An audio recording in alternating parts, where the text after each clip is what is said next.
Hey guys, Ray from Love Your RV and Boat. So I'm back with you today to show you the installation of the new Bluetti Charger 2 system. So earlier in the year, I kind of went through and we did some tests and demos and a review of the new Charger 2 system. I did have the Charger 1 installed last year and it performed very well. At that time I had the Elite 100 box. I've since moved up to the Elite 300 box, and I've also got a review out on that. So there's going to be this Elite 300 box is going to be charged by the Charger 2, which actually is living down under our settee here in the salon.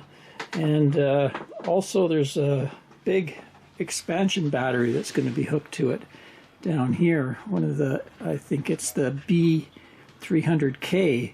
So it's got 2,764.8 watt-hour capacity, and this has 3,014.4 watt-hours. So between them, there's going to be a lot of storage capacity. Really going to use it as a kind of a real backup system to my main battery banks. I have some separate lithium battery banks in here, but this would be nice to kind of keep in reserve for those times. Extended cloudy days, stuff like that, where we'll have this kind of as our fail-safe backup.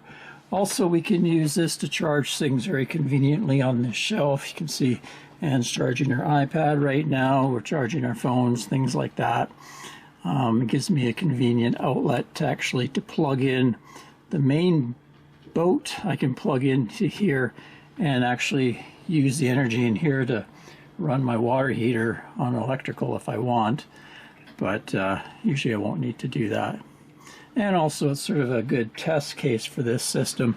This is installed on a boat, but it could be installed just as easily in a motorhome and do the same things.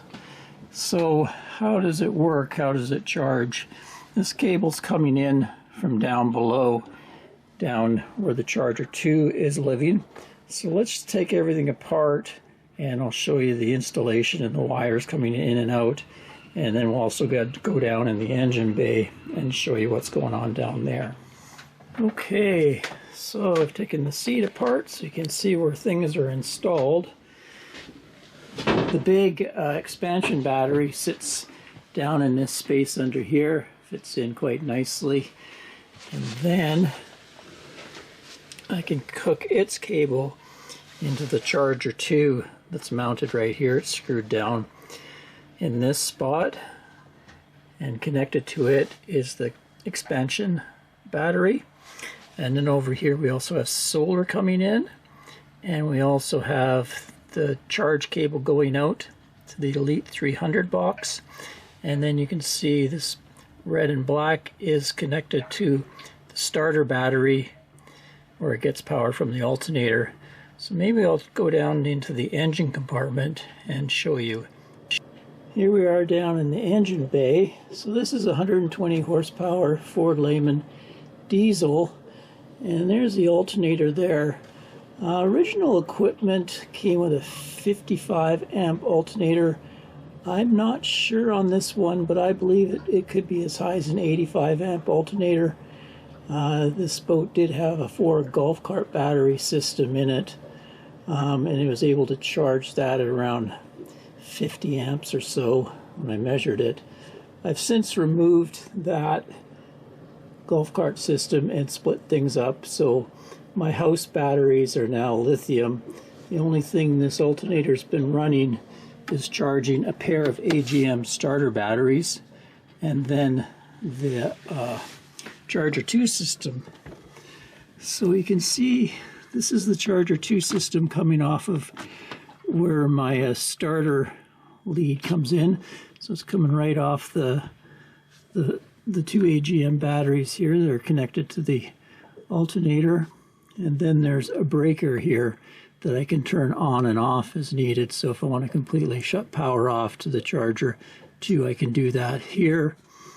And then over here is the ground lead. So they connect back together up here with the sheath that came, nice sheath that came with the wiring there.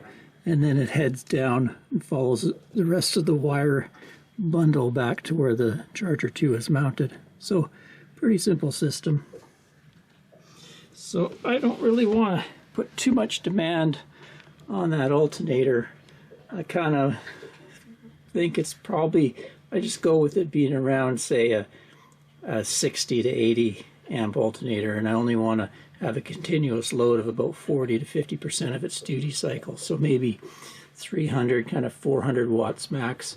In my testing, charging it around 400 watts, it never got too hot, so that seemed to be a good way to go. There you go, that's the install, and everything can get, you know, covered back up because we have the app that can totally monitor it, and we can adjust everything through the app. So maybe we'll do some testing here for you. Okay, so the boat's underway, got the engine running. I set up the charger. System is on.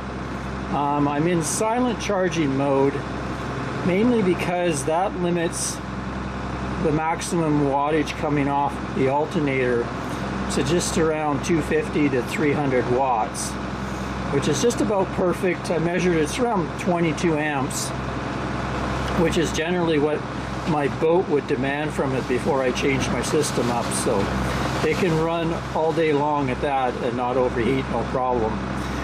So what it's doing, I have priority charging on the power station, and then you can see the Bluetti battery is getting some because I have a solar panel sitting out on the deck. It's a 200 watt Bluetti folding panel that I can just deploy out there. It's early in the morning, it's only around 9 o'clock right now, so it's only getting 60 something watts, but as we're cruising, that can be feeding into that, and that can be feeding into that. The one problem I found with this, I've reported it to Bluetti, is if I was to take silent charging off, I have no way to regulate the power that's going into that battery. This battery I can set up for custom charging, say 300 watts, and that would be fine.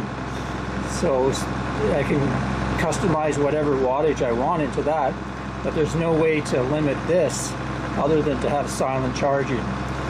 So I'll let you see what happens when I take silent charging off. Instantly it's going to draw up to 800 watts off of my alternator, which is something I don't want. Just give you a look there. There we go. You can see it ramp up there. So it's handling it. You can see it's splitting the wattage. Just going to turn it off. So my alternator is able to put that out, but I wouldn't want to have that running for you know, hours on end, because slowly my alternator would heat up and eventually it could be a problem with it. Anyway, most vehicle alternators might be 150, 200 amps, but in this boat they just have a small alternator because there's not a lot running off of it. It's an old boat, so that's what I have to do here, which is fine though. I'm just able to put some juice back in while we're running, and my alternator is okay with that. And also I can deploy solar panels, so I can also feed in more solar panels. On the boat I have another 1200 watts of solar that feeds my other battery system, so I can always run another cord in and put up to, I think it's 600 watts of solar into this system if I want. So, you know, if we get at anchor and my other batteries are full, I'll just switch over and charge up the Bluetti box. Anyway, let me give you a demo of another cool feature. When you have the expansion battery, you can do reverse charging so that you can top up or maintain your starter batteries. Kind of a neat feature. So if at any time on the boat for some reason the starter batteries run down or anything, I can use this battery to top them up.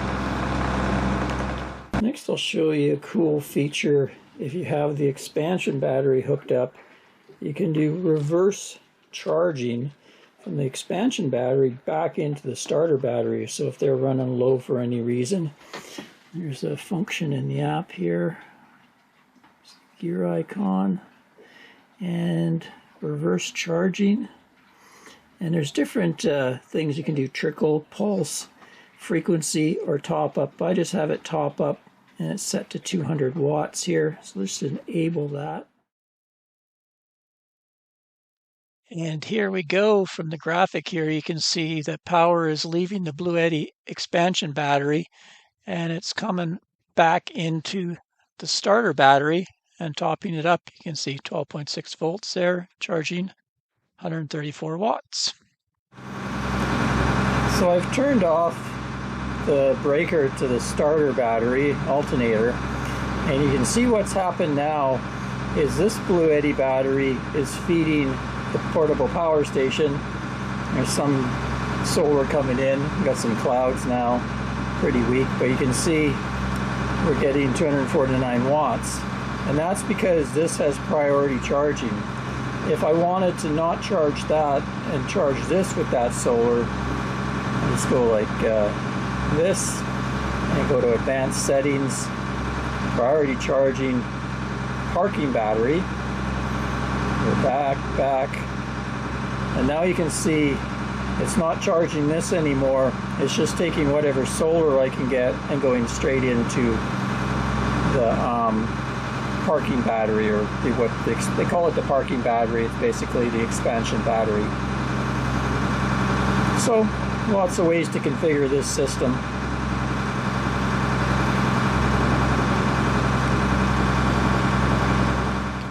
So now we've finished the trip and we're at anchor, shut the boat off.